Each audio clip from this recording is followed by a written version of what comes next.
Hello everyone, Zahra Kali মন্দিরে প্রথমবার পুজো দিতে গেছি আমরা তিনজনে মিলে। আমি কিন্তু মন ভরে ভক্তি ভরে পুজো দিতে পেরেছি। আর এখানে খুব সুন্দর করে পুজো দেওয়া যায়, ফাঁকা ফাঁকায় বসে চেরিকে বসিয়ে রেখে আমরা পুজো করেছি। তারপর পুজো দিয়ে কিন্তু সোজা বেরিয়ে গেছিলাম ফুল দেখতে। আমরা একটা জায়গায় নেমেছি দাঁড়িয়ে, আর দেখো সর্ষে ফুল। আমার এগুলো খুব ভালো লাগে, চেরিকেও নামিয়েছি। মামা আর আগে না, আমার এগুলো খুব ভালো লাগে। আর আমি প্রথমবার এরকম মানে রানাঘাটের মধ্যে অনেকটা দূরে এসে ঘুরছি, আর আমার তো হেব্বি লাগবে। দেখো পেছনে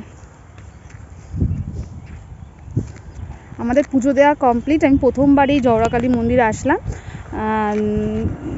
তো আমার পুজো দিয়ে তো খুব ভালো লেগেছে। পুজো দেওয়া হয়ে গিয়ে পুজো মন্দির থেকে আরও অনেকটা দূরে এসে মানে ফুল দেখতে এসেছি আমি, যেটা আমার খুব ভালো লাগে। গ্রামের পরিবেশগুলো সেইগুলো দেখতে আসার জন্য এতটা এগিয়ে আসা। আর চেরিকে নিয়ে আমরা বাড়ি চলে যাব, সামনেই, বেশিক্ষণ লাগবে না বাড়ি যেতে, বাড়ি চলে যাব। চারিদিকে শুধু ফুল আর ফুল। দেখো রজনীগন্ধার চাষ হচ্ছে, এই লোকেশনটা দেখেই কিন্তু আমি দাঁড়িয়েছিলাম। তারপর চেরির সাথে একটু ভিডিও করলাম, অনেকক্ষণ টাইম স্পেন্ড করলাম এখানে। তারপরে কিন্তু সোজা বাড়ি চলে এসেছি। ভিডিওটা কেমন লাগলো অবশ্যই জানিও। পরে ভিডিও দেখা হচ্ছে, টাটা।